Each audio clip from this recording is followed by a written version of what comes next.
Bonjour, alors aujourd'hui on va parler physique et chimie et on va tout de suite commencer par le chapitre 1.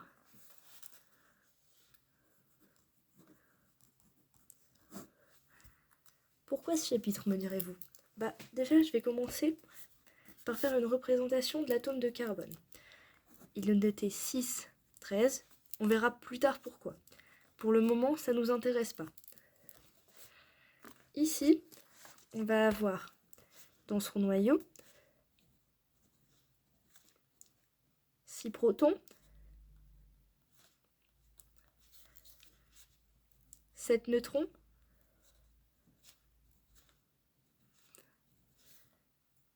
et il va aussi avoir 6 électrons.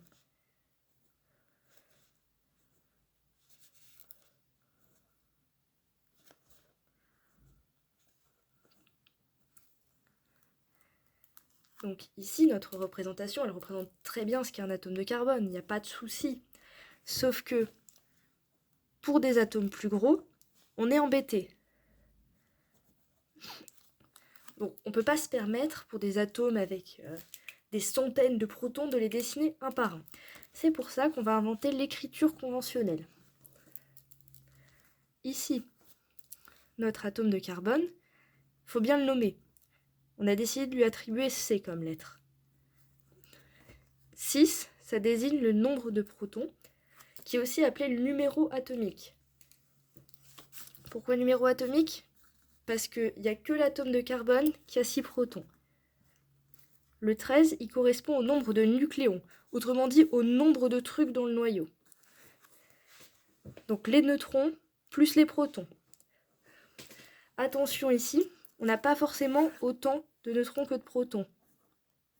On a 6 protons et 7 neutrons. Par contre, ce qui est intéressant à remarquer, c'est qu'on a autant d'électrons que de protons. Comment ça se fait? L'atome est électriquement neutre. Qu'est-ce que ça nous dit ça? Ça veut dire qu'il y a forcément autant de protons que de neutrons, pardon, pas que de neutrons, que d'électrons, parce qu'ils ont la même charge élémentaire, au signe près. Maintenant, ce qui va nous intéresser, c'est de nous dire, c'est bien gentil, mais les électrons, ils ont l'air répartis un peu bizarrement. En effet, ils sont répartis un peu bizarrement. Les électrons se répartissent en couches et en sous-couches.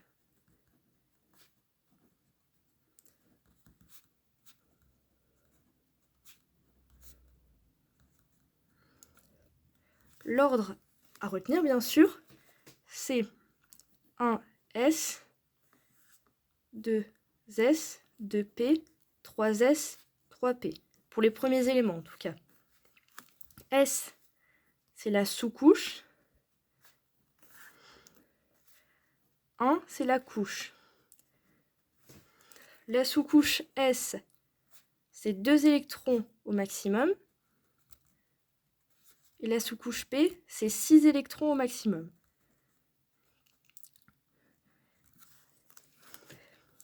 Mais il faut faire bien attention. Parce que, la couche 1 n'a que S en sous-couche. Enfin, la couche 1 n'a que S en sous-couche. Donc ça, il faut y faire attention. On va regarder par exemple pour notre atome de carbone. On écrit tout de suite toutes les couches. Et on remplit dans l'ordre.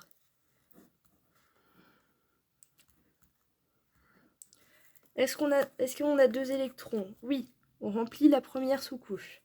La première couche est remplie, on passe à la suivante. Ici, est-ce qu'on a... On peut remettre 2 électrons parce qu'il nous en reste 4. Ici, il va encore nous en rester 2. On peut en mettre 6 au max, donc c'est nickel. On en met 2 ici. Ça, on n'en a plus besoin, donc on peut le barrer.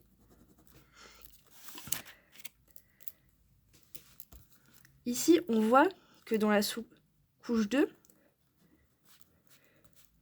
4 électrons.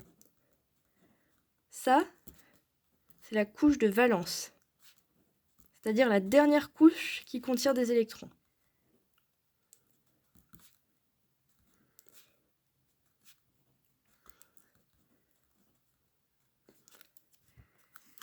Pourquoi c'est important? On le verra plus tard dans l'année. Mais pour le moment, il faut retenir le terme de couche de valence.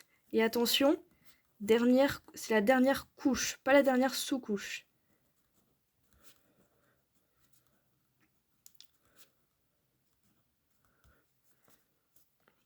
Maintenant, on va se dire, c'est bien gentil un atome, mais c'est quoi exactement? Ça pèse combien? Ben justement, les électrons, on sait qu'ils sont tout petits. C'est pas intéressant de calculer leur masse. Donc on va dire que la masse des électrons est négligeable. Autrement dit, on s'en fout. Par contre, on sait que la masse d'un nucléon, donc proton ou neutron, elle est environ égale, et on dira que c'est égal pour la suite, 1,67 fois 10 exposant moins 27 kg. À partir de là, qu'est-ce qu'on fait? La masse d'un atome, c'est le nombre de nucléons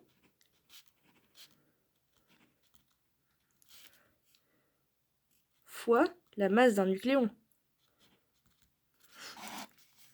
C'est comme par exemple, si j'ai un sac avec 8 cahiers,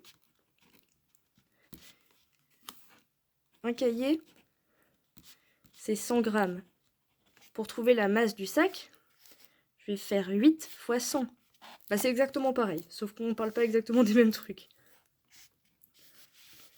Ici, notre formule, on peut réécrire ça un peu plus proprement. Parce que le nombre de nucléons, on en a déjà parlé ici, c'est notre petit a.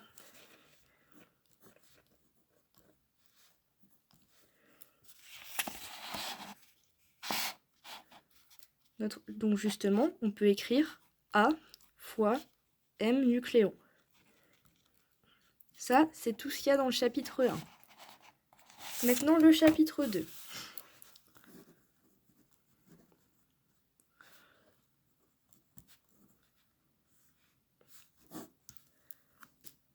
Ah non, pardon, j'ai oublié une notion. Notre carbone, on a dit qu'il s'écrivait comme ça.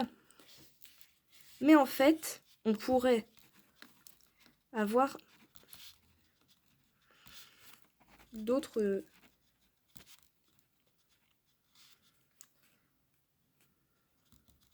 seulement en haut. Pourquoi? Parce que 6, c'est le numéro atomique. Si on appelle 6, on n'a pas du carbone. Donc c'est forcément le 13 en haut qui va changer. Si on a deux éléments avec le même numéro atomique,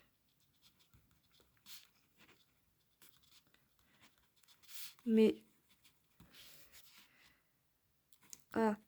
donc le nombre de nucléons du premier différent du nombre de nucléons du deuxième, on a des isotopes.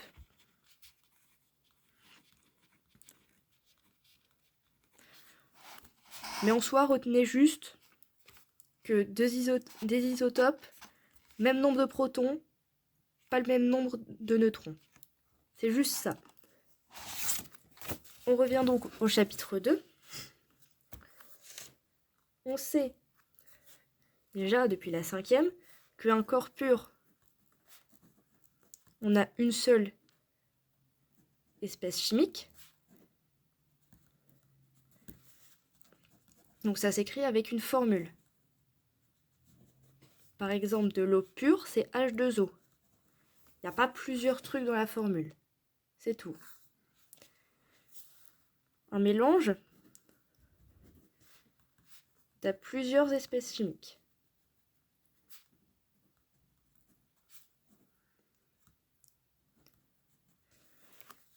Donc tu n'auras pas forcément de formule. Par contre, on distingue deux types de mélanges. Le mélange homogène, c'est par exemple du sirop à l'eau.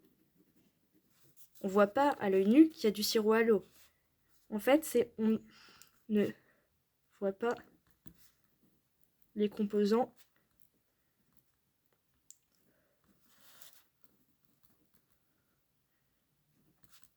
Par contre, si je prends par exemple de l'eau avec du sable dedans, on voit le sable. Donc c'est un mélange hétérogène.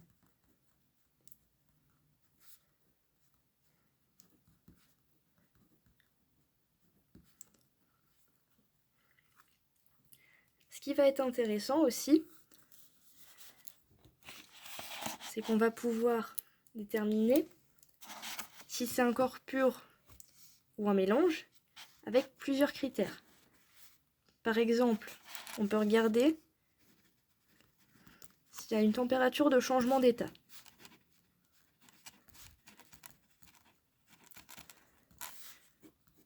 Oui, si oui, c'est un corps pur. Et même mieux, pour qu'on soit sûr de ne pas la rater,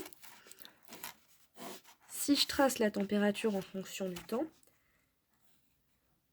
par exemple, elle va descendre, elle va rester stationnaire, et ensuite elle va redescendre. Liquide, solide. Ici, on a un palier.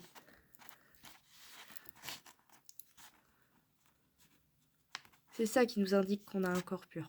Sinon, on pourrait la manquer, la température de changement d'état, et on ne saurait pas vraiment ce que c'est. Donc non, mélange.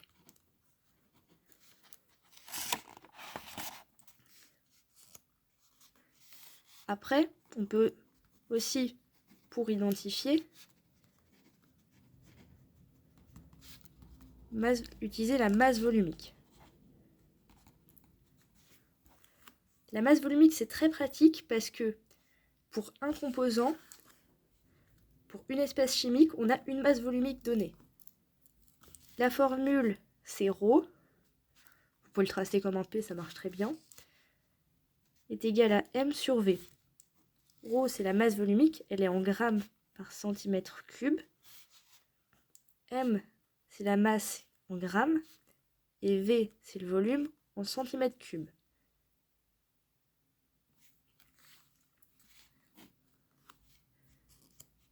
Attention, des fois on peut trouver d'autres unités, mais dans l'ensemble c'est ça.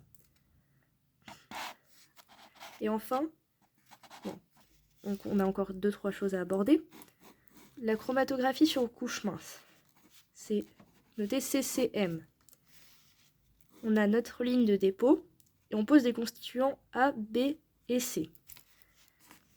Quand on les met dans le solvant, ici c'est là où le solvant s'est arrêté, on voit qu'on a des petites taches. Notre A, il a une tache, donc c'est un corps pur. Pareil pour le B. Par contre, le C, il y a 2 taches, donc c'est un mélange. Et mieux, ici c'est à la même hauteur, ici c'est à la même hauteur. Et en fait, si c'est à la même hauteur, c'est la même espèce chimique. On en déduit donc que C est un mélange de A et B. Et enfin, on va parler de pourcentage massique. Mais on pourrait aussi parler de pourcentage volumique. Ça dépend vraiment. Par exemple, si je dis que 5% de mon stylo est en acier. Qu'est-ce que je veux dire par là? Ça n'a pas de sens. En fait, comme mon stylo est un solide, c'est très vulgarisé, mais c'est l'idée. Je sous-entends que 5% de la masse de mon stylo, c'est de l'acier. Bon, bien sûr, c'est pas vrai, c'est une image. Mais ce qui est intéressant ici, c'est le calcul. Notre pourcentage, c'est égal à la masse du composé sur la masse totale. on peut rajouter x100 pour être en pourcentage. Donc par exemple, ça veut dire que ici, si on fait masse composée sur masse totale, donc autrement dit, je vais passer ici, masse acier sur masse stylo fois 100, on obtient 5. C'est ça la masse, le pourcentage massique. Après, on a encore d'autres solutions pour trouver des espèces chimiques. Mais ça, c'est plus des tests d'identification, comme par exemple le dioxygène qui ravive une combustion. Mais pour ça, je vous invite plutôt à regarder votre cours parce que je risque d'en oublier. Voilà, j'espère que ça vous aura aidé. Bonne après-midi à toutes.